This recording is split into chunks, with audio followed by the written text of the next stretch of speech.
Halo sahabat sehat Kota ND, perkenalkan nama saya Dr. Mariana Dwi Mulyastri. Saya dokter umum yang bekerja di Rumah Sakit Umum Daerah ND.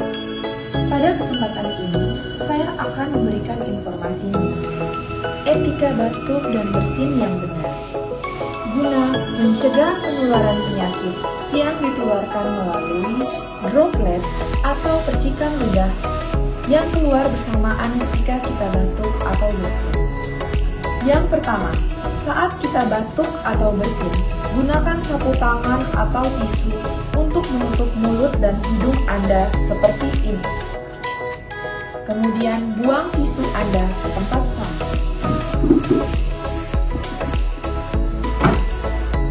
Yang kedua, jika Anda tidak memiliki sapu tangan atau tisu, gunakan lengan baju bagian dalam untuk menutup hidung dan mulut Anda seperti ini.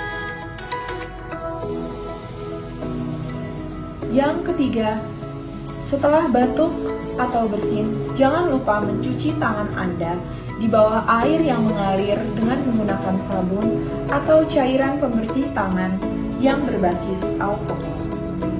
Yang keempat, Anda juga dapat menggunakan masker ketika Anda batuk atau bersin. Perhatikan cara penggunaan masker yang benar. Arahkan kawat sampai ke bagian atas tulang hidung Anda. Kemudian kaitkan tali ke telinga Anda. Lalu rekatkan kawat sampai ke atas tulang hidung Anda. Sekian informasi mengenai etika batuk dan bersin yang benar.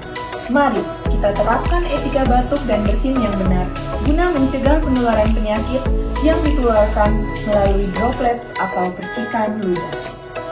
Sampai jumpa di video edukasi selanjutnya. Salam sehat untuk kita semua.